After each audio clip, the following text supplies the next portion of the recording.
like the director to do roll call attendance? Please, yes. I Mr. need to check. President April Brandon, Here. Vice President Joe Mixon. Here. Ann Medina, Here. Amber Vende, Here. Russell, Here. and Shannon. Here. We have a quorum.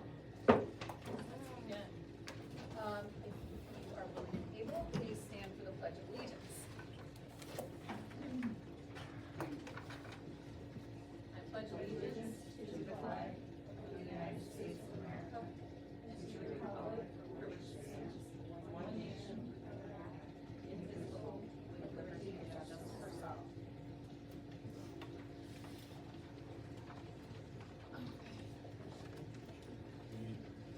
No, I almost lost my chair too, Joe. All right, we are looking for approval of the November meeting minutes. Did anyone have any comments or questions? So moved. Motion by Mishler to approve.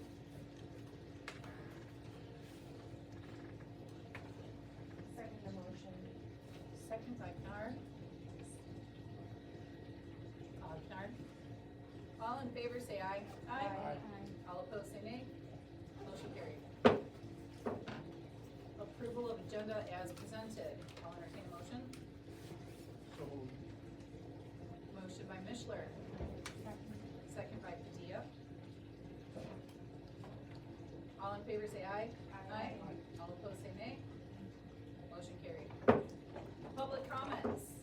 Agenda and non-agenda items. Public comments are limited to the subject matter as shown above. Persons addressing the board should state their name and address and direct their comments to the president.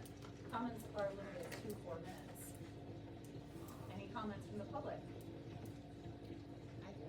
Ms. Wallace, if you don't mind saying your name and city you live in. Yeah, that's okay.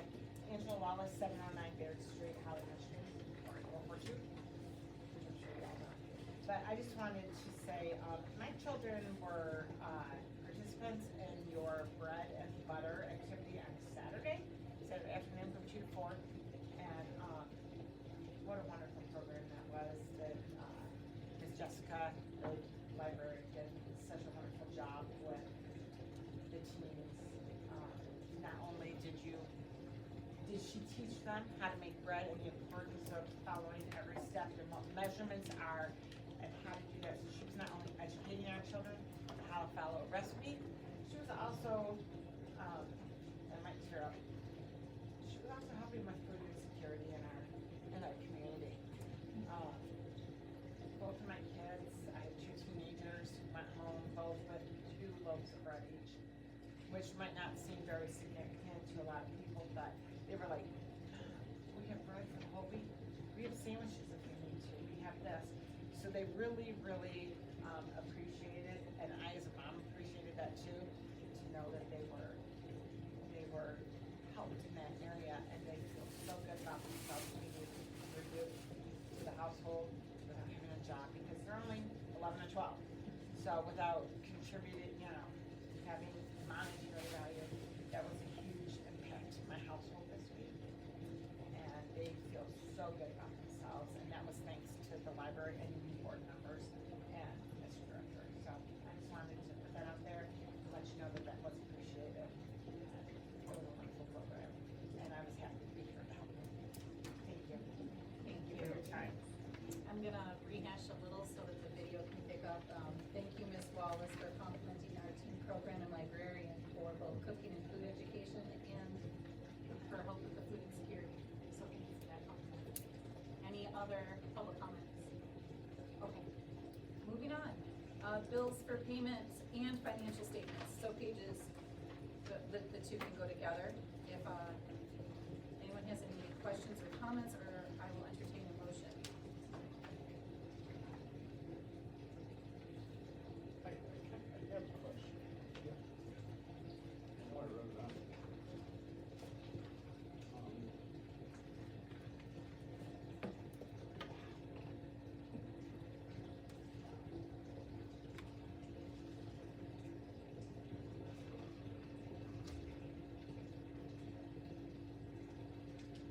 It doesn't say all these checks are good for, does it say someplace else?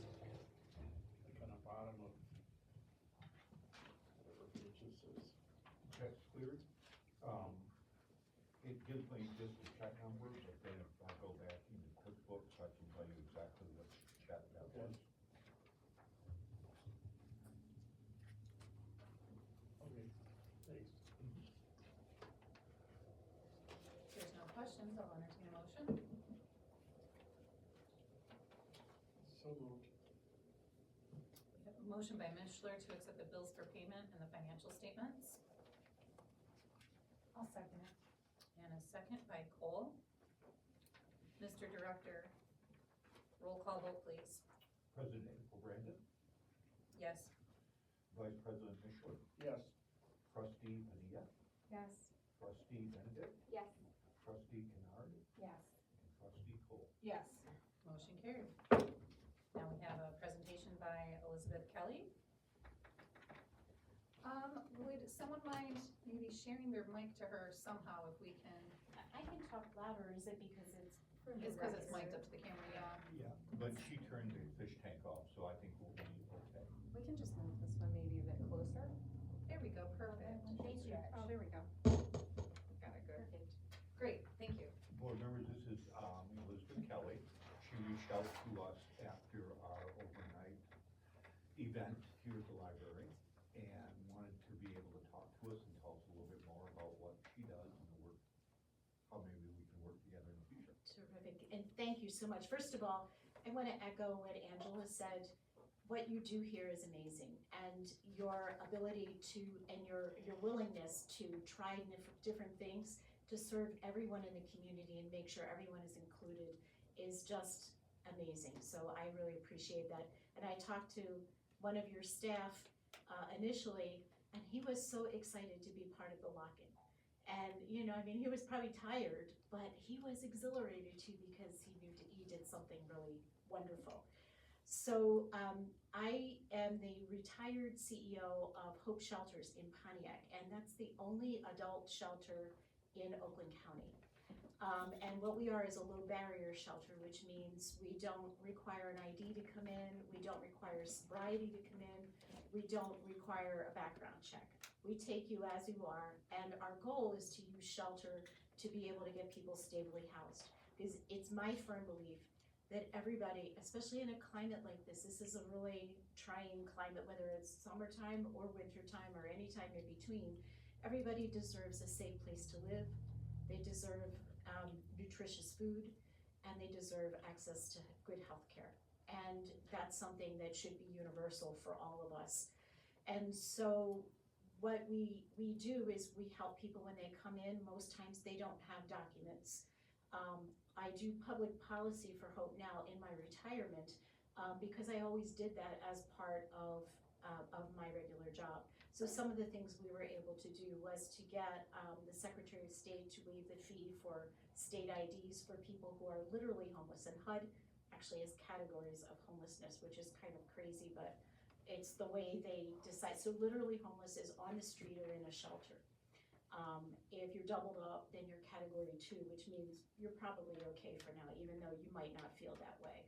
So there's a lot of different things. One of them is domestic violence is a different category. And so the county, what they do is they have been trying, especially in the last couple of years since the pandemic, they're really realizing the importance of having people have access to shelter, and especially in times when the weather is really awful. You know, that's the time people think about it, but no matter what, that they're trying to help encourage areas to open warming centers and things like that, because that can also be an entry point to either get them in the shelter or actually work with them to get them housing. So there is a continuum of care in Oakland County called the Alliance for Housing. Hope is a part of that, but so are housing agencies like Lighthouse, which also has the family shelter, and Community Housing Network, which is the big housing agency for the county. And so we've been able this year to get the county to fund some things locally. Up until now, services are basically operated by volunteers, or they're funded through the state or federal grants. But the county had no stake in this, and the pandemic taught them that they really needed to step up. So they have done some things to try to encourage landlords to be able to have access to housing and to be able to be welcoming people that have other kinds of sources of income. And so, for example, a subsidy or alimony or child support, those things landlords historically don't count. And so we're trying to work with them on that. And then there actually was a law that was just passed in Lame Duck that actually has made that the law of Michigan, that they have to count all sources of income. Still, it's not a hammer that we want to use. We want to work collaboratively with landlords to be able to do this to help, because we're trying to get people housed as quickly as possible and keep them safe in the interim when they're not. So the county has, in Pontiac, has had 2 overflow warming shelters that have opened. And so this year, for the first time, they're actually putting a little bit of money into it. And I keep saying, I live in Holly, and everything is centered either in the south end of the county or it's centered in Pontiac. And there's like half a county all north of Pontiac. And so they hear me. I sit on another county board that's for the department that's called the Community and Neighborhood Improvement. And that's where ESG money comes from, as well as block grants and things like that that come to various communities in Oakland County. So this year they did some pilots to either provide some money for moteling and also to operate, which still are operated by volunteers, but to pay for food and things like this that happens. And so I happened to see your post on Facebook. And I was really excited, but it also didn't surprise me, because the library is going to be the leader. You know, you all are invested in the community here, and as a member of the community, I'm very grateful for that. But there are a lot of things that can be done through the county that aren't really showing up here in our community.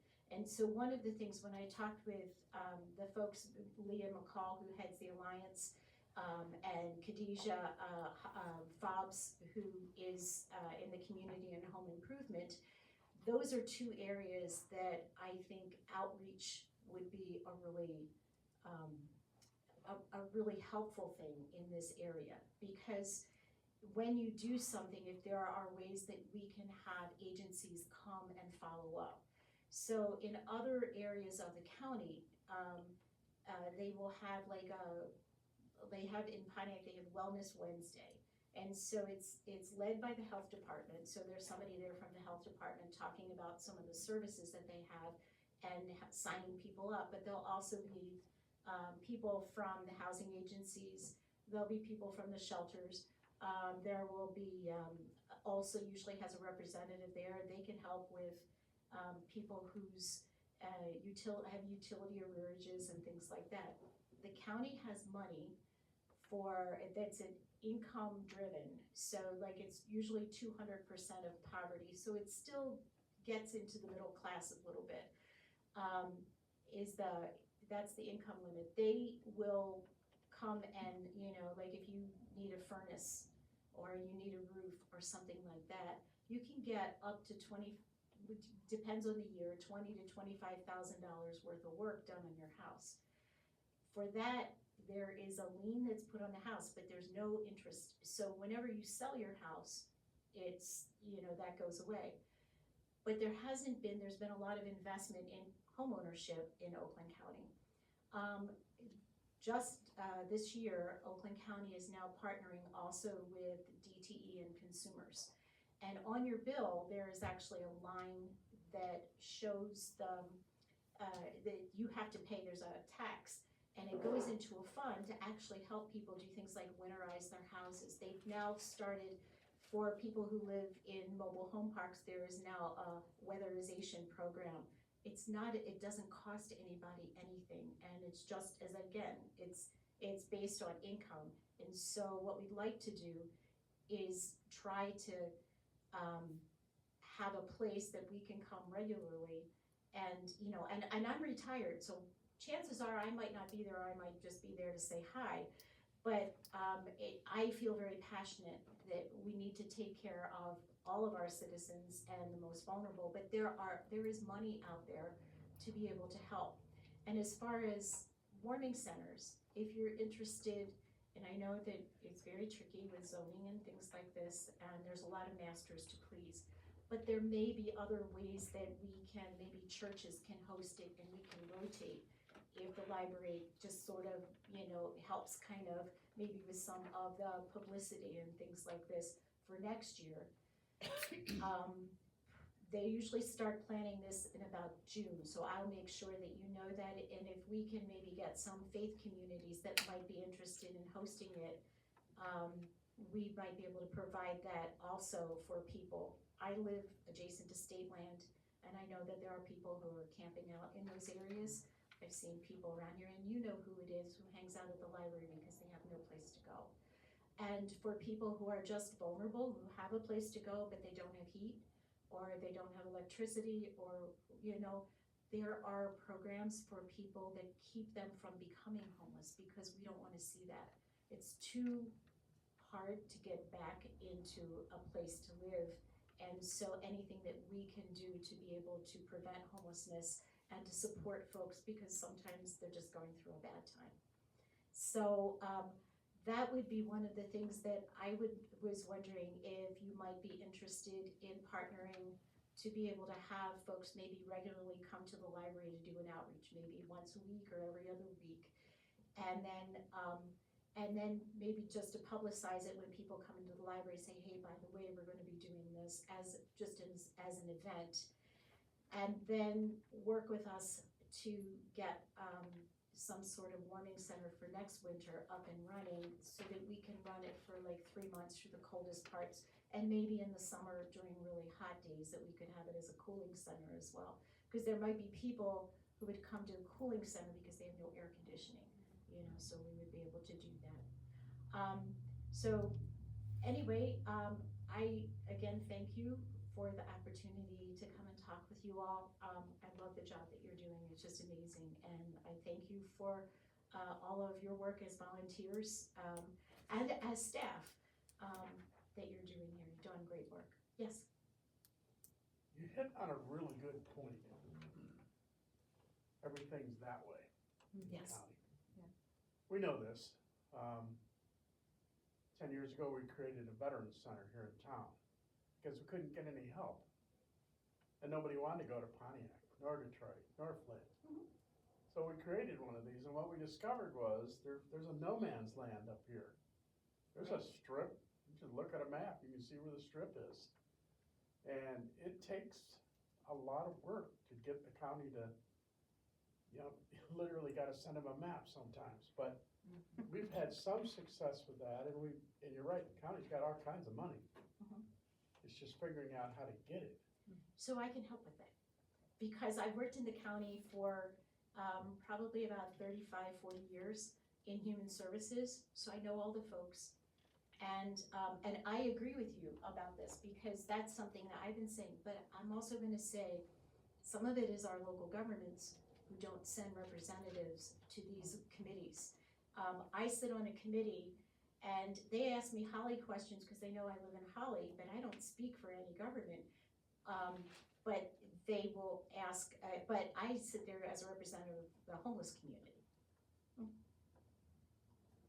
I agree with that, except there's a point that's being missed here. Mhm. These guys aren't gonna go down there. Why not those people down in Pontiac, whoever they are, or whatever county people they are, why don't they come up here and hold meetings up here? Cause everything seems to be that way. It's that way with the veteran stuff, I can tell you that right now. Oh, we got all this program, we got this going, but you have to come to Pontiac or Rochester or I don't know where, and that's, So, I What's agree wrong with us? with you. I think that it's sort of out of sight, out of mind. pretty much. And so what I try to do is shine a light on it as an unofficial, I mean, like, as a person who lives here, representative, but again, without that, but Veterans Services, they do some outreach, and Community Mental Health has pretty robust veteran services as well. So how about if we try to get them to come here to the library on an outreach day, so that veterans can get their DD 214 or other things that they might They need? can get it here quicker, Yeah, I'm sure they can. But not here, but. still, even if it's Yeah. medical services I that know, they we wanna get deal with a lot of connected with. them, I deal with Shaka McDonald, Yeah, yeah. Tyrone. Yeah, and Tyrone. Those I guys, know, yeah. And we actually had them put a veterans, what do they call, a veterans fair up here. That was Oh, a year and a they- half ago. And we had over 200 veterans, which is the highest number they had anywhere in the Mhm. county. Doesn't that tell you something? I mean, Does it they're tell missing a them lot of something? people, yeah. It should tell them something, and it did, because now we're gonna get one this summer. Because they have a rotational thing, however that works. But it's a great program. I mean, they do a lot of really wonderful stuff. They do. And we've gotten some of their money, but the Oakland County Veterans Affairs Office, not very helpful. What would it look like if representatives came here to do outreach? So if they came, they usually would have tables and they would have, information on it and would try to get people to sign up for different services and things like this and help them. And if there was somebody who was missing, say maybe nobody was here for utility emerges, they would take that information back to a community partner that did that. So, it's kind of like, it's not a really a hard thing to host, but it's mostly about getting them, to your point, to come here on a regular basis and see what the need is. They think this is so rural that there's not people who need all of these services. And that's the misnomer. I mean, like, if we knew things like how many people came to your lock-in the other night, that would be shocking, because they tried to capture all of the like how many folks are accessing services, because their money that comes from Washington is based on that. And they're missing a lot of people. Well, we actually had 0 attendees. We got the word out on social media, but we weren't able to reach the homeless community. We didn't have a lot of notice ahead of time. So we were looking for ways to have sustainable information out there year round. And so I was considering, we could post resources on our bulletin board year round, things of that nature, because the homeless community does come here for the food pantry, for the internet and all of those other things. So I think it would be great to connect with your affiliates and to add their resources to the ones that we currently have on our list as So well. we can also put this on county website, because they do look at those kinds of things. There's also, the county is getting ready to launch, probably in March, a call center that will be for all of these kinds of services, and it's gonna be run through the health department. And so somebody says, I'm homeless, that will be heavily advertised, and then we'll be able to make the referrals based on where they're located. So I'm gonna say, like, Pontiac ended up being the default because that was the area where we were when somebody died from exposure to the cold, because they weren't allowed into one of the religious-based shelters that was there at the time, because they had been drinking. And it's a more urban area, and shelters kind of tend to be in those kinds of places. But I know that there are people in Royal Oak, and there's no shelter down there, just a seasonal warming center, and they won't come to the shelter in Pontiac, no matter how we tell them how good it is, how well they'll be treated, because that's not their place. That's not where they live. And the same thing in the northern part of the county. And so we've had some people sometimes that are from the Holly area that have come down there, and we promised them on a stack of Bibles that we will help them look for housing in the Holly area. That they will be able to come back to an area that they feel is their home. But most folks don't trust, because, they've not been necessarily given some good advice, throughout their lives, and then, stuff happens. So what we wanna do is we'll be able to, like, direct them to the call center. They will, if they have information about things that are going on, including, a day where there's a, community fair, or veterans event, because people call for all different reasons when there's an emergency number. And so this is something that's going to be brand new. The county is actually working on something. I'm a part of this committee. I did tell you I was retired, but I don't stay retired very well. I'm still practicing. It's called the Blueprint to End Homelessness. And the idea is to leave no person behind. Like this year is the first year in years and years that I've been able to convince them to make that a priority. Another thing that they might be able to do, and they can do that right now, if you have folks that are homeless that are coming here, we have these things called empowerment codes, and the county bought a whole lot of them. They cost a couple $100 a piece, but they're made by a group of people in Detroit that are formerly homeless that work for this organization, and this lady who designed it was her senior project at the Center for Creative Studies. And it is a heavy-duty coat that looks really nice and robust, and it folds out into a sleeping bag. I know that I can get the county to provide coats if you have some space for them, and you know, they take up, well, they shrink wrap them, so they're not too bad. They used to just bring them in and they're kind of big and bulky, but even if you had 5 on hand, and then when you get down to, you've given away 4, let me know and I'll make sure that I get more and bring them back. The other thing is other kinds of resources too, toiletries and things like that. In Pontiac, what we did was we put pantry boxes outside, like the little lending libraries that you see. It's the same idea, and we put food in there that we can't use. So like, because it's a shelter, we use big number 10 cans, and these are little canned goods that people donate, and we put them out there, and feminine hygiene products and things like this. And then people can either swap out for something, or they can just take it, and every time they shop. So things like this to get this up and running in this area will be helpful. And I think, to your point, we need to remind them that we're here and that we have the same needs as folks down there. It's just hidden more here. And there you see more obviously, people obviously homeless. Here it's a quieter kind of thing, but the need is still there.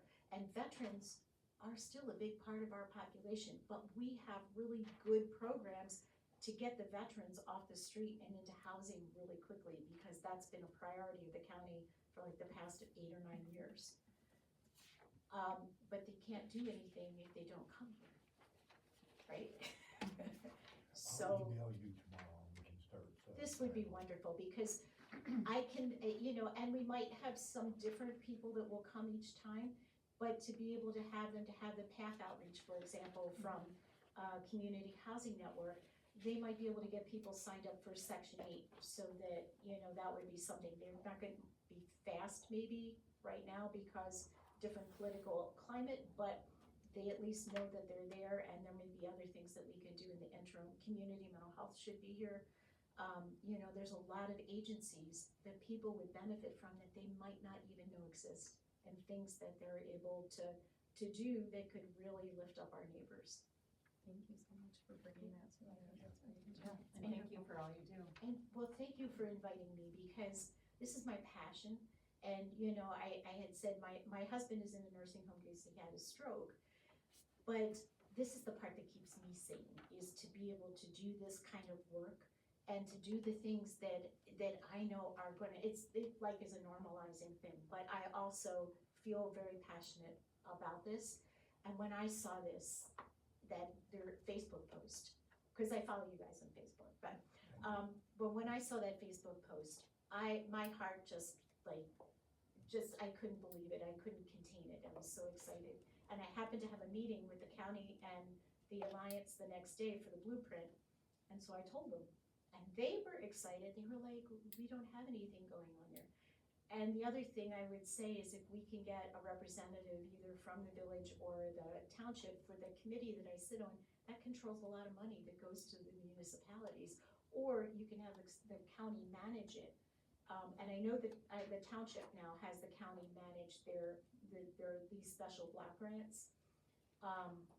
But it gives you a chance to find out what other communities are doing and to share ideas and to discuss things, because it's all about improving neighborhoods and improving access to housing. You're appointed by the Board of Commission, but if you are interested, or, you know, I'm happy to pass the word along to Dave Woodward and see about getting this going, because I've been on the committee now about 15 years, but I'm there as a homeless rep. So I can't speak or transact business on behalf of the governments, but I try to make sure they know Holly is still here, so. Well, I think I've got it in me for one more. I was gonna say, you are. I'm really good at time management, and I know when to say no, but I think I've got it in me for one more thing. How often do they meet, like once a month, once a quarter? It is actually, it used to be once a month, but now it's only when they have business to When there's transact. business? So, and there's a Zoom option. Oh. And often I take the Zoom option because it might interfere with you going. Yeah, Yeah. I represent the village as well, so. Yes. Email me, please. I I'm will interested. email you, and what I'll do is I'll connect you with Charlie Cavell, who's the commissioner, who is the chair of that committee. And then he can put everything in the works, cause he can nominate you, and then we'll put that on.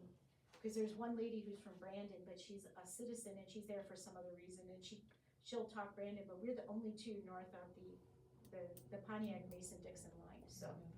Anyway, but thank you so much, I appreciate it. Thank you. Thank Thank you. you. Utility help would be great. What's that? Utility help would be great. Well, and to her point, what I've noticed, in my experience is that oftentimes people don't know what resources there are, specifically from the Pontiac area, you know, that OLSA can provide so much assistance prior to it becoming an emergency situation. When we, you know, see citizens struggling to, you know, pay their utility or to make their rent or to weatherize their home, and now they're in an emergency situation. Some of the resource sharing can be really difficult to, get out to everybody, so. Wellness Wednesdays are great. Yeah, I think that would be really helpful. And I wonder about utilizing marquees in the future, if we ever, you know, get the funds to have one of those electronic fancy marquees that you can change the message on. Because there's people that don't have internet, there's people that don't do Facebook, there's people that Right. don't read books or go to the library, they're like, do libraries even work anymore? So, maybe having messages outside could, I think one suggestion, we found bus wraps. Yeah. So on the buses, they'll have something on the back and cards inside, because people tend to take the buses. And we're hoping that, I've been also talking to Smart about, beefing up bus transportation in the area here too, and making it coordinate better with the other, you know, where they drop people off. But that because people see them even going past, they don't have to take the bus, but it's a visible billboard. So maybe the Alliance could work with you on that, and maybe that could be something that jointly, you know, get them to contribute some money to it too. yeah, and I know we've got some members here that are involved with Kaya, that's a resource sharing group, and we can get the word out to everyone else that way too. That's a whole different, subgroup in Holly. Okay, thank you. Anyone else, any comments on her presentation? Okay. No, I think it's wonderful. Moving on, President and Director report. No President report. Mr. Director, the floor is yours. Thank you, ma'am. Statistics, tried to include some more charts and graphs this time. Items from November meeting, flagpole and stand for purchase. Chart for large TV is here. And in use, December? The December meeting? there was no No, December. okay. I think it was weather. This is and- the team for the Nintendo and video games. Awesome. Yeah. Oh, I like that it's on the card too. Our new hours began this week. We're open Monday through Thursday, 9 to 7, Friday 9 to 5, Saturday 10 to 5.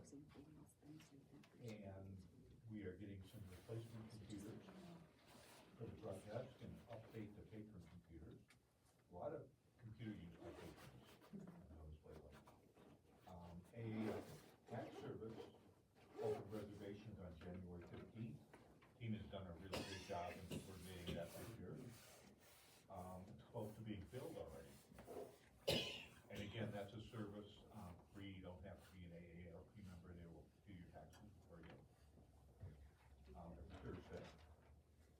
32 meetings or events in the library in December, including participation by staff members at the Dickin events. We had some maintenance on the light pole in the parking lot, furnace vents, and thermostats, and unfortunately, we have to buy a new toilet. Yeah. Okay. Wait a minute, what did that toilet do to our water bill? Yeah. We busted our budget? No. No. And as been alluded to, you all probably already know, we stayed open as a warming center. We couldn't call ourselves a shelter because we don't have showers, and April knows more specifics about that. No, you have to have a certification. To get the certification, you have to have showers if people are gonna stay overnight. Because if you wanna be a shelter, if someone is freezing and they can't shower, you have to tell them to freeze to death. So, you can stay open 24 hours and have a lock-in event, because most people don't sleep at those, but you know, if they wanted to go to sleep, I'm not gonna stop them, are you? No. And you don't have to offer a shower. So you have to call it a lock-in? It's a lock-in event. Yep. It's an event, yeah, Yep. it's an event. It's not we're not a shelter, that's all. And the board president obviously was a participant and volunteer. I and slept on that couch right there. All the staff volunteered to be here. for that. Volunteered to do third shift, they were paid, you Yeah. cannot by federal law ask employees to volunteer, so they weren't paid. So it's not sustainable for our budget to do stuff like that on a regular basis. Without actual volunteers. Other volunteers could volunteer that don't work here, sure, yes. Should we send out like something to, or did I miss it? To come volunteer for that sort of I thing? didn't see. We didn't, We had such short It was- notice. Was Yeah. that why? Oh, Okay. it was very last minute that we put together this idea of, we can have a lock-in event, cause we thought we were kinda No. like It was not allowed to 11 do a.m. of anything. that day that So- April and I pulled the trigger. Yeah. I So, gave you permission to text me. yeah, well, and in the future, we can maybe advertise ahead of time, cause now we know, but hopefully there's something more sustainable in place anyways. The village manager said that he's gonna be speaking with the county about maybe utilizing the school and having cots and a generator there, and this would be from county funds for like an emergency disaster unit.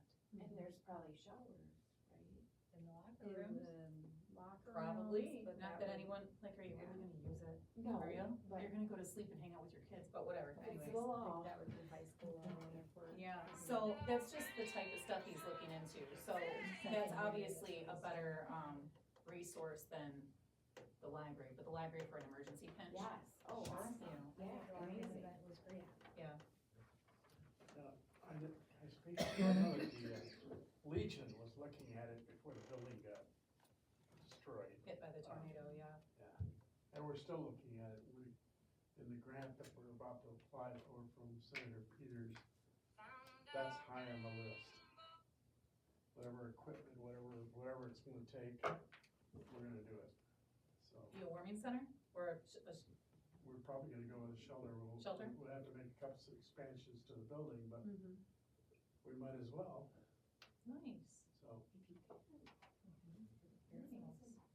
All right, All right, so, and the library design blueprints are right there. right there, and I'm gonna try and have Kyle come to our February meeting so he can talk you through all he's a better talker than I am about that, yes. Alright, so is there currently a kind of tentative date in mind to begin the redesigning process? I would say probably by the end of this month. I have him coming Thursday to work with staff one more time to address any of their concerns. And that's what those sticky notes are? Yeah. Okay. And I'm hoping that we will have by the end of this month, the final Final draft, and then they can give us a start date for, start date, and they can also come and start bringing samples of carpet and chairs and stuff like that for you guys to look at. wonderful. Do you want that to be up to the board to look at, or do you want that to be up to you so that we don't have to wait, you and the staff, so we don't have to wait for meetings?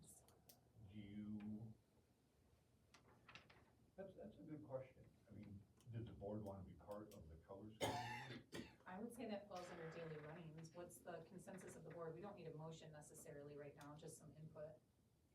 Daily runnings or board business? Choosing color schemes and whatnot. I feel like the people who are here every day should deal with that. I'm with you. I mean, I'd be happy to be here, but I think they know better than we do. Yeah, Okay. Joe just threw his hands up in the air, so. You got some ideas, Joe? Joe's here every day. No, I'm, Listen, Joe wants unless you yellow don't and want the blue. board to do it, okay. He wants maize and blue. I mean, I'd be happy. Yeah. Right. Okay. All right, I was checking my notes to I see. do have a question. Go ahead, Joe. Yes, sir. This is really great, this is wonderful, looks like it was a lot of work. But it, honestly, in my opinion, it does not answer the problem. What's the problem? I don't see any bump outs, I don't see any add-ons. I see reorganization, which is really great, but there are places we can add on to this building, and Now, I don't know if you remember, but those were wildly out of our budget.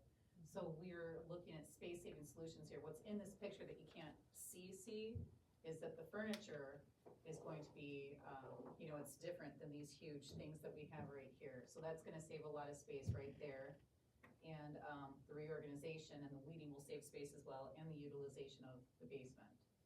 So And that's simply we're using this building, no. As is. Okay. Yeah, I mean, just for one bump out was more than, the savings that we had for this, wasn't it? Like, we were looking at, we could do one here. I think we all agreed at some point we were looking at increasing the mill to be able to do those kind of capital gains, but where we're at right now for the next 2 years, this is our best solution. Yeah, so, Joe, we do have it in our calendars in the future, when we're closer to the date, to begin reviewing, making a separate capital millage. That way, it's not part of our main millage all the time, so the public has an option, do we want the library to be expanded or not? Now, our regular millage is gonna keep funding the library, the staff, the supplies. If they want an addition, they have more room, they get to decide that separately, and I think we figured it could be a 2-year, if I remember right, from our kind of rough math. I'm not a math expert though, so we would, like I said, closer to that date, we could begin, our subcommittees can meet and kind of hash out what that would actually look like in detail. I think we all agree space is going to be an issue but we just don't have the funds at the moment. Yeah. Was there consideration, and then, I don't know if this is something that even could be brought to the table at that point, but was there any consideration of utilizing, like an outdoor learning space instead of a bump out onto the actual building? Maybe utilize some of the outdoor areas that we do have, where you could create maybe an outdoor classroom, outdoor meeting spaces, Yes, those were all so then talked you could about have in the bigger design. events? They were Yeah. looking To some at, extent. on the other end of the parking lot, Right. doing a covered kind of outdoor Yeah. classroom stuff. That was all talked about. And we do have a lot of outdoor events during summer. Yeah, so Yeah. having a covered area out there, I think, could really increase the use of space and the possibility for larger scale attendance if there's a covered outdoor learning space. We talked gazebo. Yeah, we talked, a small separate building out there. I think the issue with that was there'd always have to be 2 people in here and 2 There'd be people in there when it was open, so that was a budget expense that we Mhm. couldn't, have 4 employees on staff all the time, Right. obviously. So is this topic being brought up at the 2-year thing? Is that what we're, cause if you said you talked about it, was it just next? Oh, yeah, we can go Yes. back over all of that Yes. again when it's, When it's time. time. Yes. Okay, that's what I Yes, meant. Time absolutely, means yes. 2 years. Yes. Okay, yeah, I mean, gotcha. we'll start talking about it maybe 8 months before then, a year before then. Okay, gotcha. Yeah, we'll definitely revisit it that year, for sure. Because the goal in that is that if the community decides to pass a millage, that it will expire. It's one of those that's just to fund those kind of construction Gotcha. things. And then it's done. Yeah, it's and we done, don't risk gotcha. losing our running the Our library fund, budget. yes. Gotcha, Yes. just Yeah. do all the other things. Right, they either want it or they don't. Hopefully they want it. We know some people, Yes, there's a lot we could do. And in the library, I mean, it is obvious that we serve so much here as a township village. We don't necessarily have a community center or things like that, and this is the heart of that stuff, so. And it's becoming more and more that, I mean, as the good things are happening, you Yeah. know, it's, Yeah. yeah. So I guess our goal before that timeline would be to generate the interest and the awareness of why our library is needed and why that additional space would be beneficial to have for those, especially those who are like, I don't ever go to a library, what do I need that for? Yeah. Here's what we do serve a large community, but we need to reach the ones that we don't typically serve. I didn't realize how far of a reach that the library post had, so it was really nice to hear that we're getting some good publicity. I think that should be helpful. It just shows the need for the library. It shows the impact that we have, and what we're willing to do for the community. So, Okay. there's even studies about wanting to put it. Okay, so just so I'm clear on this, because I kinda sense that I don't agree. We're gonna wait 2 years. Unless you wanna do a special millage before then, I mean, that's something that we could bring to the table. It was a lot of money to put it on a special election, because that's what it becomes, we have to wait for an election year. And we did have people speak to us about those costs. Yeah. And then you risk, I doesn't a understand. certain amount of voters have to show up? I understand the cost completely and totally. But I really think we should be planning now. Because 2 years will come and then we'll say, oh yeah, we need a plan. Okay, now we got another year of planning before we do anything. Well, one of the That puts it up. projects that we already previously talked about at many of our meetings was that we needed to give the community something first. So giving them this redesign That seems fair. should solicit some good faith.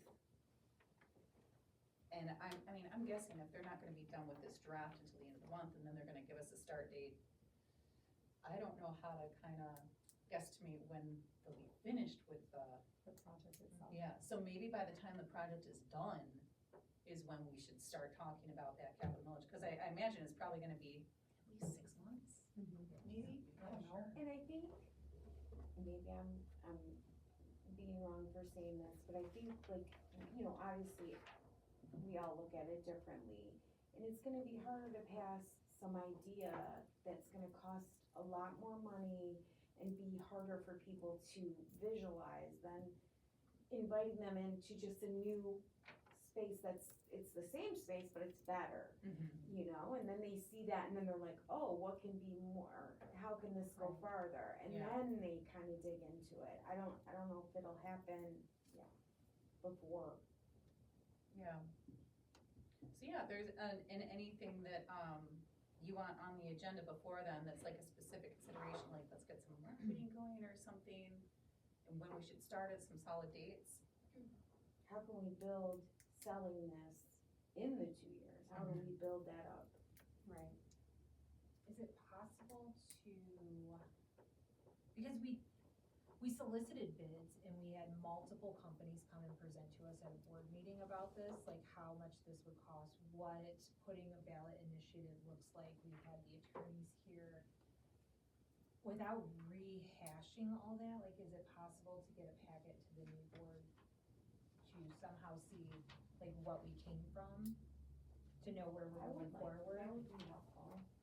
Or even just the minutes from the meetings? Do you still have the, packets on file from the, I think it was 3 different companies that gave us bids for like architecture redesign? Yeah, I didn't pull them, but yes, ma'am. Right.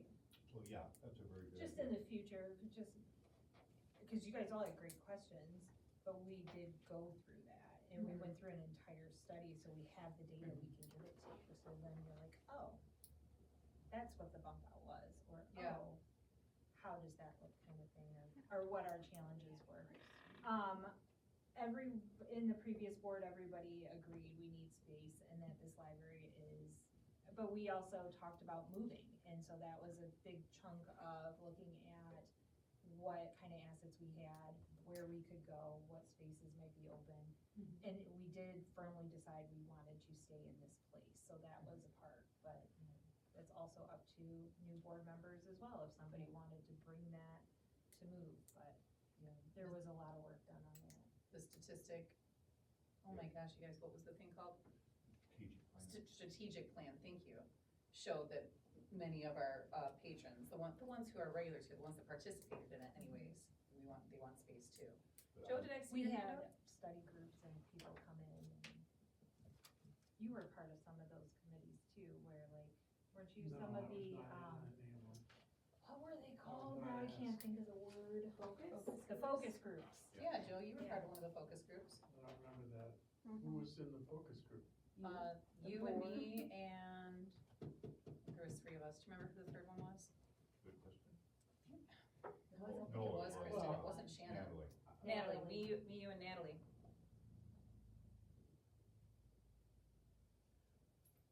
Just for the record, I wasn't really happy with that survey that they did. And I wasn't happy with a lot of the focus groups, because they seem to be awfully small focus groups. I think of a focus group, I think 5 to 8, but when you get down to 2 or 3, is that really a focus group? Well, we had Tina too. We were just talking about the board members. We had I Tina know, but I'm and, talking about the other ones, because I've heard from a lot of different people, is why we didn't expand it. And if your focus group is the leaders in the community, like the political leaders, I hate to go on this record, but most of them don't go to the library. That's fair, I think. So Although you they would were be, invited. you would be They were looking for invited. Yes, they were more- invited, the They were schools were invited. invited. Yeah, the people friends were invited, but didn't. It was But advertised. I think we should yeah. really give some serious thought to a survey that's a little more How do you get reflective. those people to come then? you can't make them. Well, I can't think, make 'em. I think How do you get a utilizing better, how do you get a better group of people to tell you? If you want different people, how do you get them here? Can I Yeah. ask, how was the survey promulgated? Was it done in person? Was it done online? Both. Both, okay. Yeah. So if you were to do, some sort of virtual outreach focus group, do you think you would get more participation from community members? There was an option for virtual. Yeah, I don't think their participation numbers were that big either. okay, And we offered that to the community leaders. right, cause I think, Joe, correct me if I'm wrong, but what you're looking for is more community voice outside of just the small subset of people that are always in the mix. They were positive, but, Right. yeah, We need the to positive hear was more really great, but voices. I'm not really sure that how many of the other ideas they had were effective ideas. Mm-hmm. And to answer your question, is I guess we all look at the community differently. I see all kinds of different people than some of you see. So I But would, I'm just saying, how do you get them here? Like, what will we do? What would be different in getting answers? I might now. say, do the old coffee klatch thing. Mm-hmm. Incentivize Where them you to go to come for somebody's something. house, say to somebody, hey, we wanna do it at your house, and can you invite your friends, and however you wanna do that. The coffee klatch thing, I've seen it done politically, and it works very well. And this is no different, because the survey would be political, because it affects our decision-making. That's one of the ways I would do it, and I would do a whole lot more publicity than we did. Can we do those things? I think when we move towards, I think as we continue on our strategic plan that we all voted and adopted, that is for sure part of the outreach. Like when we start putting stuff on a ballot and we don't ask the community what we want, then we're neglecting our Yes. duties. Absolutely. I just don't think that's happening at this meeting. I think that's a future conversation, and it's not, I mean, are we adding to the agenda to hash this part out? Cause I'm Yeah, sorry. well, I don't that's really a good think point. that's, yeah, it's not, But no. I mean, we're not there. I don't need an There's a answer. whole I lot just- more yeah. that goes Let's- into it, and I think we're simplifying it by just throwing it out there willy-nilly right now. Well, that's a It's a good point. huge This, process. this I is don't also think a I'd year throwing this doing out it. there willy-nilly. Well, it's not on the agenda, and we're just like, hey, by the way, I didn't like that before, and now we're gonna do this? well, no, to I be didn't say considerate we of were gonna everybody's do time, it. we can save this for the future when we do Okay. have it as an agenda I item. think it's an important Willy-nilly topic. bothers me. Well, I think it's an Okay, important order. topic. Order, Okay. order. So that will be saved for a future agenda item when it's on the agenda, to be considerate of one another's time. Looking at new business, let's go to the approval of the 2025 public calendar.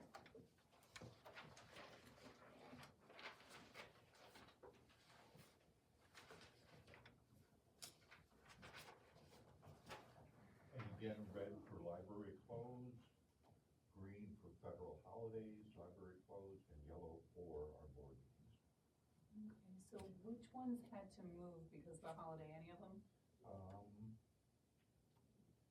December, actually, No. May 26th was moved to the 19th. On Memorial Day. Yep. Yeah, So it's correct. and then it looks like, Let's move to the 19th. yeah, oh, I see, yellow is what? The board meeting. Board meeting. Okay, And green was, Your color scale is on Federal the top holidays. underneath the title. I was just writing. I was looking for it also. I move we accept this calendar. Motion by Mishler, Second motion. and a second by Kennard. Mr. Director, can you do a roll call vote, please? Yes, ma'am.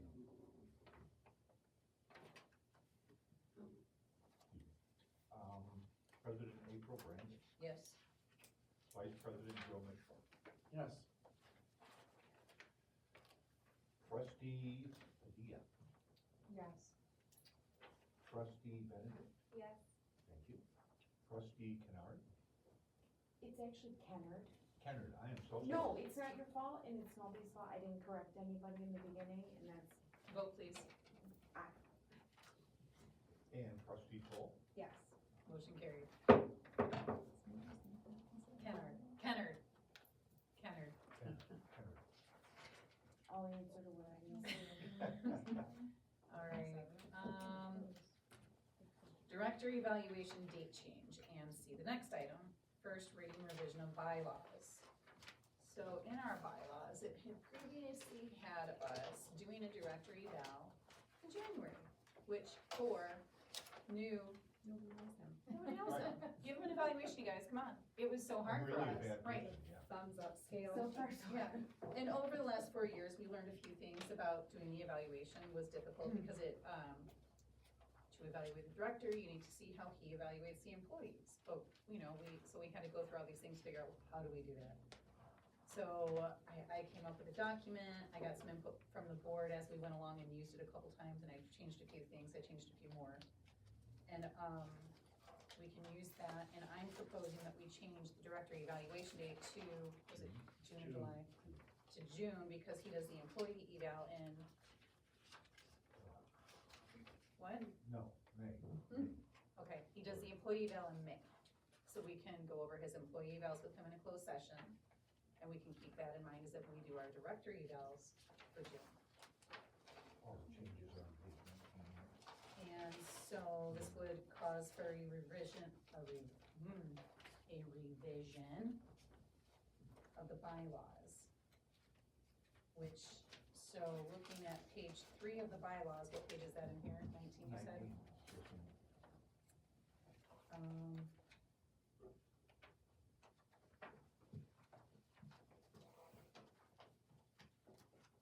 We would,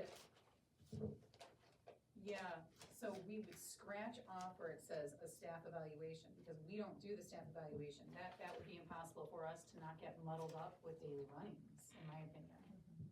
Are you gonna evaluate Ben or Tina or Jessica? It's not, I don't feel like that's appropriate, so we leave that to him. We evaluate him, we see how he goes about discipline, honoring them, recognizing their work, et cetera. And replace it with, Scheduling a director review. would you? and then near the bottom, number 6, just an edit for director's report and president's report to make that official in the bylaws. Where's this? On page 19. Yep. Page 19, yes. Oh, and adding in the pledge of allegiance, for that change on the agenda as well. And those are the only proposed changes, No, I there's think, one on the right? next page, Oh, yep, amending. amend with a consensus.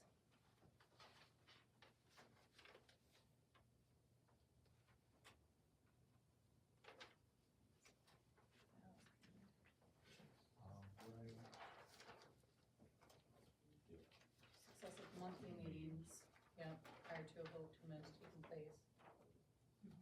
Yeah, Or next meeting. yeah, and that was just, so when we do, so if there is a suggested amendment placed on the agenda, it has to be discussed at 2 meetings and then voted on. So, that means we can't vote on this today, we have to vote on this after, or at our next meeting, correct? Correct. So those are the things to mull over, yes, Amber? I believe Pledge of Allegiance is spelled wrong. Did you spell it wrong? Probably a spell.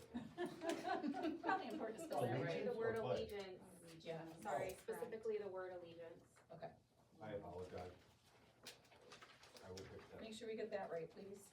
Nothing worse than a library with a misspelling on a marquee, right? Did I spell Legion Or on the Airlines? agenda. Legion Airlines, okay. So mull those things over. Greg, please have this on the Okay. agenda for our second monthly meeting in a row to Yeah. amend. And then Joe? It's, actually, the only letter that's missing, actually, A-L-L-I-G, or E-G, should be E-G.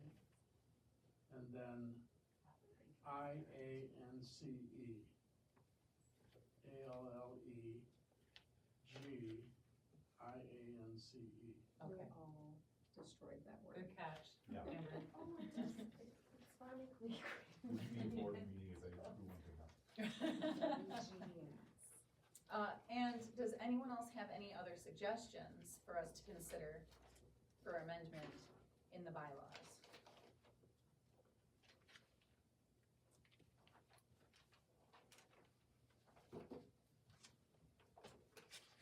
Okay, and if not, we shall move. I move that we approve the. We can't, that has to be at the next meeting, because that's part of the bylaws. It has to be, an amendment of the agenda has to be talked about for 2 monthly meetings in a row, and then voted on. Okay.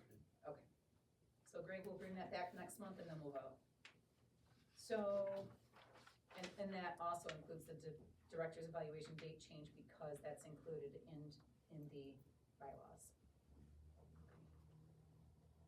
Are we doing discussion at the next meeting? You can discuss now, too. Did you have any further? I was just gonna say, I do like that it goes into June because our fiscal year starts in July, so it puts to bed what that happens and you're starting a fiscal year in July. So I think that move makes a ton of sense. Okay, thank you. Patron code of conduct posting. Mr. Director, the floor is yours. Thank you, ma'am. I want to say this politically correct. Since January 20th, that's the right date, that election day, staff has voiced, several staff members have voiced concern about the possibility of people using that as a way to promote agendas or to be a little more demanding in what they have at the library or see in the library. And Ben came to me and said, what can we do? And he said, if I had something to point to, if a patron is being unruly, it would be very helpful for me. So, April and I talked about this a bit, and I have the current language of the code of conduct, there in red. And what I propose to post in a couple prominent spots is on page 25. And again, libraries are little hotbeds of liberalism. You know, we're all bleeding hearts here, and I want to make sure that we have no discrimination or no abuse of staff. We've always had a policy about pushing people out of the library if we need to. We've only ever banned one person that I know of. People by and large are really good, especially in Holland. But I want some protections for the staff so they feel that they can handle a situation or that they will be protected in a situation. Now, I'm not saying that we have any staff that are members of any vulnerable communities, because that's not something I would say. But we could one day, maybe we do right now, I don't know. Now, some employees did voice concerns to me today, and they had asked, you know, I know you wrote resolutions to protect the different vulnerable communities. And I said, yeah, we did that so that they're protected on a local level, because a few years ago, we had some concerns that the federal laws weren't protecting people from being fired for different things. So they're protected here in the library. So the employee was worried, you know, one day we're gonna have a new director. Can that new director overturn that? And I said, well, no, but I suppose the new director could go about rubbing elbows, trying to solicit different people to run for the board that match different ideals or something. The board could overturn the resolution. And that's not very likely. Most people wouldn't wanna stand next to overturning a resolution that protects people. But could it happen? Sure. But we've done what we can there. So now they're just kind of concerned that with the new administration, that, they might be abused by people feeling empowered if any of them were perceived to be part of certain vulnerable communities. So we wanna make sure that, different codes of conduct and rules for the patrons are posted, and that they understand that they could be kicked out, the police could be called, that wouldn't be okay. And this is something that, our staff has asked for, so I approve of this. Any thoughts? Do we currently have a code of conduct posted in the library? Not posted. Okay, We've always had it in the handbook, and that's the one that you see here. okay. And page 25 is what I would like to post. I'm surprised that there isn't one already. Yeah, that way they know how to behave, right? I mean, you understand what's expected of you, and then, like you said, your employee has something they can lean on Yeah. if and when they need to Sometimes people need to see interact it. with someone who's not behaving in a way Yes, that's yes. acceptable. I like the idea of posting page 25, but also, 22, 3, and 4. Beginning at, number 1 from the code of conduct and on down through, you have to wear a shirt and shoes, you can't drink next to the computers, all those things, but also how to treat people. And a piece that I liked in red that he wrote, let me see. Page 24, library staff members may also ban persons for repeated and/or serious offenses. I like that it says and/or serious offenses because some things should be zero tolerance. Absolutely. And then this gives them that discretion to interpret the behavior, whether it's the acting manager or the director. What I would propose, Madam President, is we do the posting, and then we can put the entire code of conduct as part of the welcome packet. I was gonna say something. Yeah. And post it maybe. Welcome packet, you hand guests that walk in a welcome packet? We do for new members.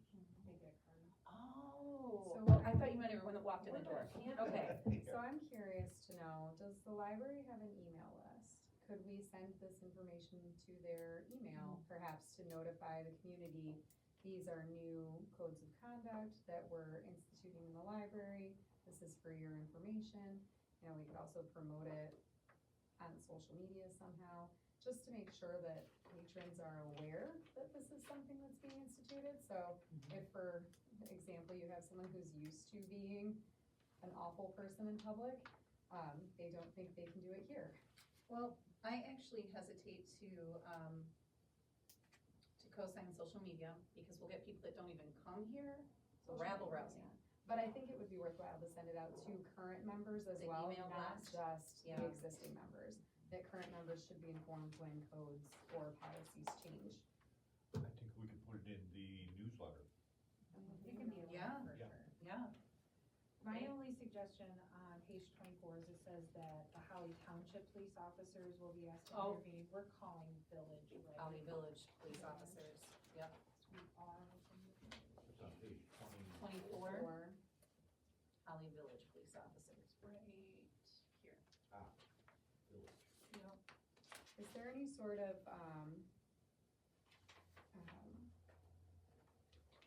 what's the word that I'm looking for?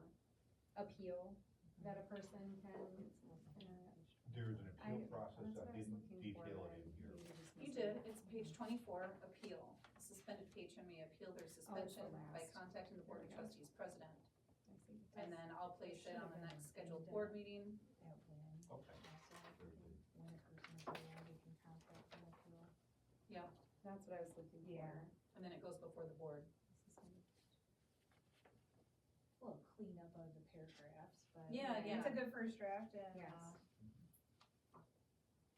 And this is also something then that we're not voting on, it needs 2 meetings? No, I think we can vote on this, because Okay, 'cause this it's is from the not code of attached to the conduct, not the Right. bylaws. This is library policies. Yes, so I will entertain a motion and let's look at the wording, because Greg needs to do a little cleaning up to, maybe the motion could say something like, I make motion to allow Greg to edit the patron code of conduct and move forward with getting it out to the community.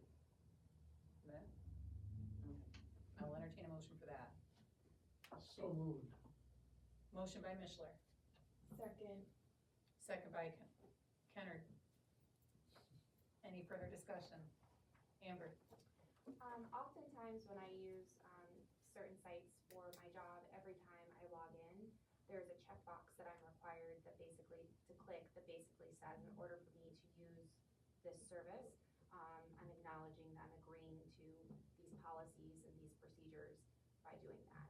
So I don't know if maybe that's a way to save paper, but also to just really reinforce it every time somebody uses We our can online certainly services. do that. We have that on our computers now. Oh, awesome. Yeah, great idea. Any other discussion? Okay, Mr. Director, when you are caught up writing, roll call vote, please. Right. Ms. Brandon? Yes? Mr. Mishler? Yes. Ms. Padilla? Yes. Ms. Kennard? Yes. Kennard. Kennard? Ms. Cole? Cole, yes. Ms. Benedict? Yes. Motion carried. I'm just updating my to-do checklist You can here. call me Kay, Miss Kay, Ms. Kay? that's what at school, Ms. Tressa? or that, No, but I think though in an official motion, you have it to has to use be the that. official last Okay. name. Oh, Kennard. yeah, for the record. He's just gonna have to learn how to say your name. Yeah. Think of that A like E. Think of that as evaluation time. We are at board member and public comments, so let's start with the public. Do we have any public comments to close today? I thought you were gonna raise your hand, but now it's like stuck right here at this level. She was thinking about it. Well, it's about the holiday closings. Okay, Tina Reset, Adult Services Manager at the library. Typically for Easter, we typically. Do we need to I open our don't- calendars? I don't even know what Easter, That was page 15. when is Easter? It's like super. And mine was not in color, so, It's really late this year. anyway, we're not open on Sundays and Easter's on a Sunday, but typically, in the past, we have been closed that Saturday. Easter this year is on April 20th. Yep, April 20th. April 20th, okay. So that is one, and then also Memorial Day weekend, we typically have been closed on the Saturday before Memorial Day and the Saturday before Labor Day.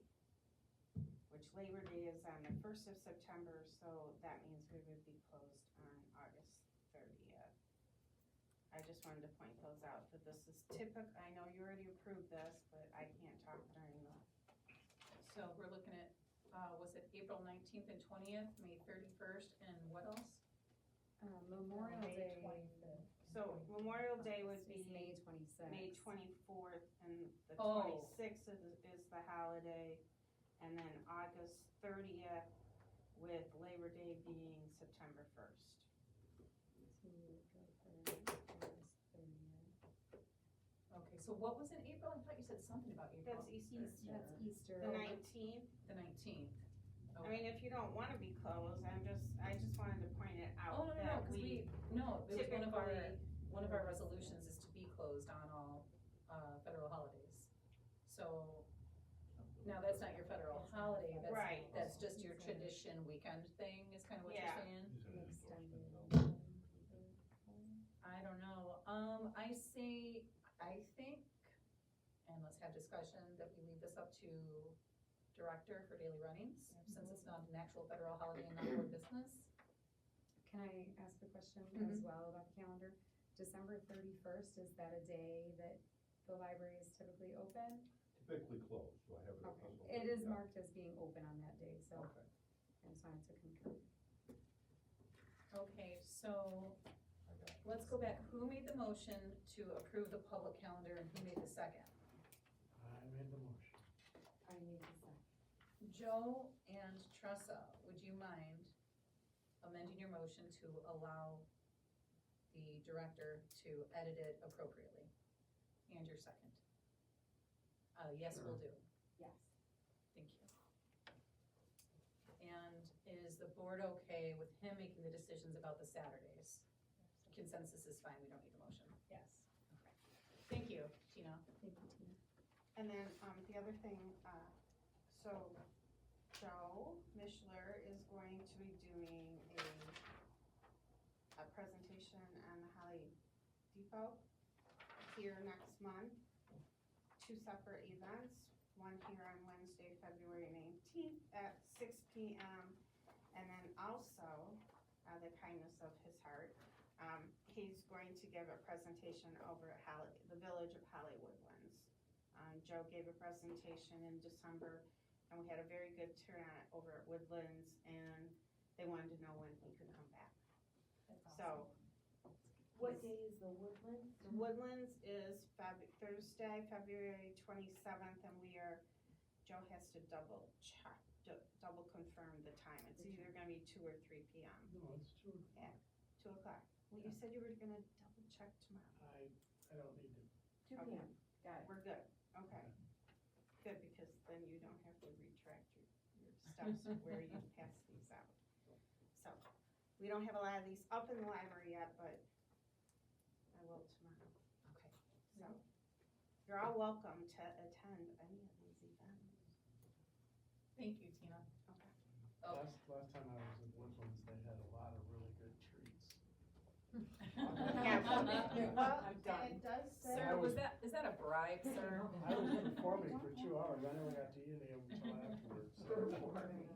Oh, it does say light refreshments will be All right, provided by the Friends of the Library. Light but delicious. all right. Let's start with Shannon today for board member, or I'm sorry, Angela, did you have any closing Yep. comments? Okay, Shannon.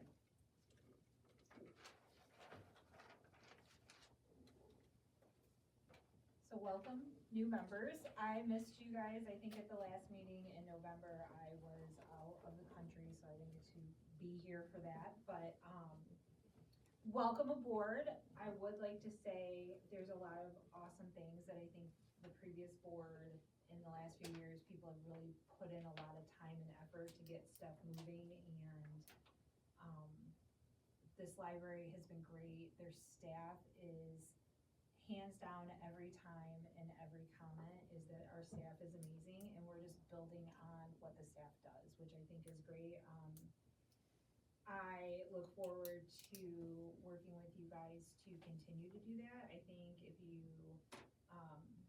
look at where we have been going, and I'm assuming we're going to keep on the forward motion, there's a lot of awesome things we're going to try to bring to the community here. And, I look forward to doing that with everybody. Forward we go. Thank you. Cassandra. I may have no comments. Amber. My only comment is, I think it's a lot of good board progress. I am hesitant that we might take too much on at some point. I would prefer high quality services for the community members, 10 solid services that we offer versus 1,000 mediocre. Because then I do think that tarnishes the brand and the credibility a little bit. So that's really the only note that I would have, but I think, yes, lots of really good things on the horizon. Thank you. Tressa. No comment from me. Joe. February 20th is the George Washington Club luncheon. If you've never been to this, I suggest you go. I'm not the main speaker, but I am one of the speakers. Where's But it at? I've been involved in this. The whole time I taught at Holly High School, they wouldn't let me go to this, and the first time out, I went. And I'm on the board of directors over there, and it's a great group of people. They have a lot of interesting traditions. I've kind of learned the hard way about a couple of the traditions. I tried to get them to change the kind of ham they used. The cheapest kind that Holly Foods has, we've had for years. I'm like, okay. Where's it at? It will be at the, First Baptist Church of Holland, right up the road here. Park and Next back. to the Methodist? Huh? Next to the Next to the Methodist. Yeah. If you get to Quick Road, you missed it. Joe, can you tell me, what is the George Washington Club? It was created way back in 1892. We're the oldest George Washington club in America. We've only missed 2 years, one of them, 3 years. One of them was the great flu epidemic right at the end of World War I. Is it celebrating George Washington? Yeah, I'm getting there. Oh, sorry, I'm sorry. At any rate, but they've only missed 3 times, and one of them was just recently, it was COVID. We celebrate George Washington. We celebrate they usually have somebody that speaks about George Washington and that kind of stuff, and it's really a good time. It's actually a good luncheon. Although I've not quite got the, handle on the carrot jello, or whatever that's called.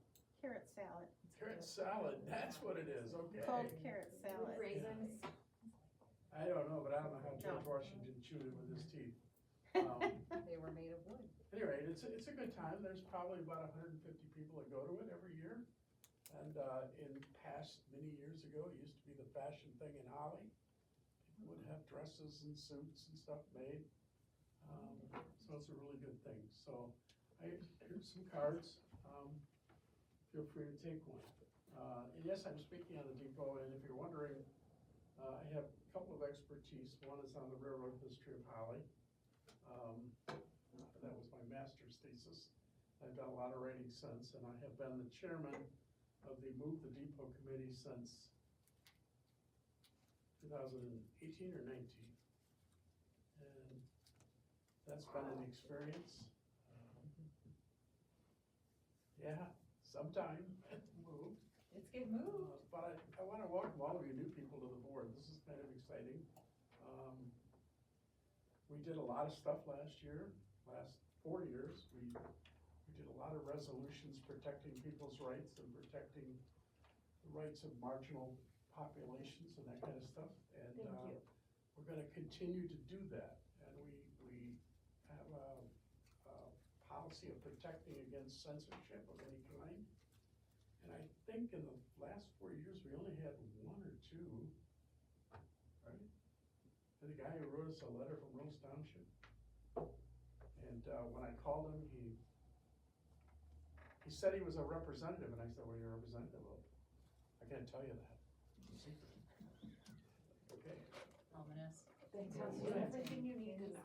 Yeah, pretty much. But we do a lot of that kind of stuff, and as you can tell, the strategic plan and this plan up here are important things to us, the millage thing, and we don't necessarily all have to be in agreement about it. There can be a lot of different ideas. The other thing that might surprise some of you, I don't know how familiar you are with parliamentary procedure. If you'd like some explanation of how to make a motion, how to second something, or other than just say I move, how to actually make a motion and get it into action. And Brandon is really good at that. April's really good at that. I watched her at the village council at the last meeting. I was That impressed. is not what he said 4 years ago, I will have you know. I know what I said 4 years ago. Some things take You time. were a tad. No, it's really good. She offers really good leadership. And as far as the library, I don't think we're offering enough, honestly. We have an outstanding staff that has talents that if you're here on an everyday basis, you can see the talent and you can see the knowledge and information that they have. And And I go to a number of libraries, and one of the things that always impresses me about this library is the fact that if you walk in the door and you have a question, someone is gonna find an answer for you, they're gonna help you, they're gonna go the extra mile, and they're not gonna roll their eyes or, I don't know, do those crazy kinds of things if they don't like it. And My dad, who has dementia, comes here often, and is always, has the greatest experience, never is confused when he comes home, always. And I'm sure they know when they're speaking to him that he's, you know, but they always are very kind, and yeah, he always talks about it, so. the other thing that I'm really pleased about here at the library, I love the little kids program. But there's a couple other programs I think are really wonderful. The autism program is outstanding. I don't know of too many places that do that.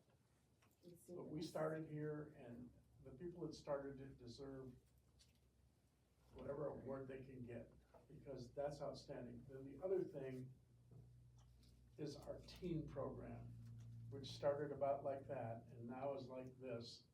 And what really impresses me is that every kid in the high school can have a library card. Because we all know they don't have a library at the high school anymore. But that took initiative. Jessica has done an outstanding job with that as far as I'm concerned. Just breaking down the barriers of school, which if you've been around schools, you know it ain't easy. And she's now working on the middle school. And her teen programs have just been phenomenal. And we even have gone so far as to make a little tiny section over there for the teens, which we didn't have that before. So there's a lot of really good things happening here. Some of them are brand new, some of them are just getting off the ground. And as far as money goes, last year, they went to Groveland and Rose Township and renegotiated their contracts. Those contracts hadn't been negotiated since the seventies? And they were paying, I forget, it was an abysmal amount of money, it was almost embarrassing. And we finally got that up to where we're getting some additional funds from those. And that's something that I'm proud of this board, is that we've taken on some of these contract things that we had no clue about, and we fixed all of that. I know he would go to look for things and it wouldn't be files, and Greg has started files of information, contracts, and I don't know what else, documents and stuff that we didn't have before in any one place. And if you're gonna ask me, how come they didn't do that? I wasn't on that board. Neither was April, neither was Shannon. But he got that straightened out, and it's been a really good thing since. I don't know how they operated without it. Thank you. Thanks, Joe. Greg? I have a question for Craig, because Chris made me stop and think. What about posting a code of conduct on social media? What's your input? I'm kind of on the fence now. I've been thinking about it. I'm kind of on the fence too. Would that embolden people? Will we get a lot of side talk, side traffic?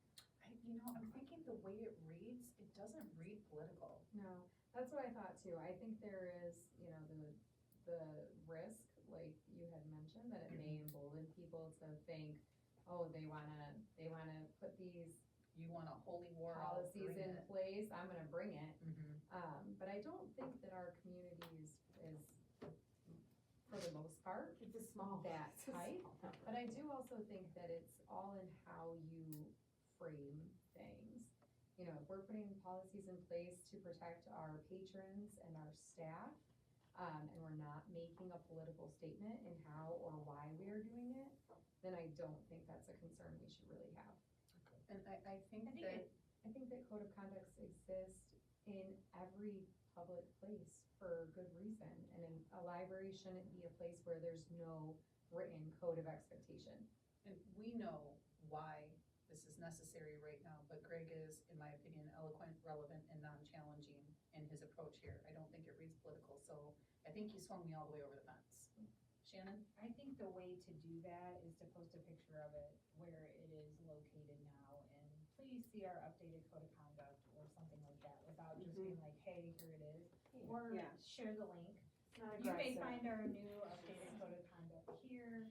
That way it is out there in multiple forms that people know that we've changed it, but it doesn't necessarily leave it open for comments or things. Which is also, in my opinion, daily runnings. Yeah. I agree with you. I think, I go to a lot of public places and, at the VA, they have the code of conduct right there on the door. Mhm. And you go up to one of those secretaries or clerks and you raise your voice, you're gonna be looking at a couple of VA cops, and they're not gonna be happy, and you're gonna be on the floor in handcuffs. Because they won't tolerate it. And that always kind of surprises me. We can't do that here, but there is a code of conduct, and here it is. You can see it. It's not as wordy as the one that we have, but it's pretty effective. And, yeah, Some things are written in such a way that there isn't a lot of argument with it. Right. It's just, you There's- read, you understand, that's it. There's no need for room for interpretation, it's Right. very clearly defined, this is the expectation. And like I said, it's all in how you are delivering the information. I think Shannon's suggestion of sharing it in a very like informative but not so open for conversation type of way would be very helpful for us. It's just putting it out there in multiple avenues where folks can easily access that there has been a change. If they're interested, they're gonna come and look at it. Most people I find probably won't even care, because they're the ones who Most aren't even just gonna say, read it. I agree Yeah. to the terms and conditions You don't need to read it. without reading them. And I agree with Shannon, this is daily runnings, I think that our support is nice for them to have, and I think it sounds like you've got it, no matter what decision you make or how you go about it. You've heard a few different ideas for different approaches, and you're gonna come up with the best one, we trust you. people go where it's safe and comfortable. Yeah. If they don't feel that, they don't go. All right, so that was my first comment.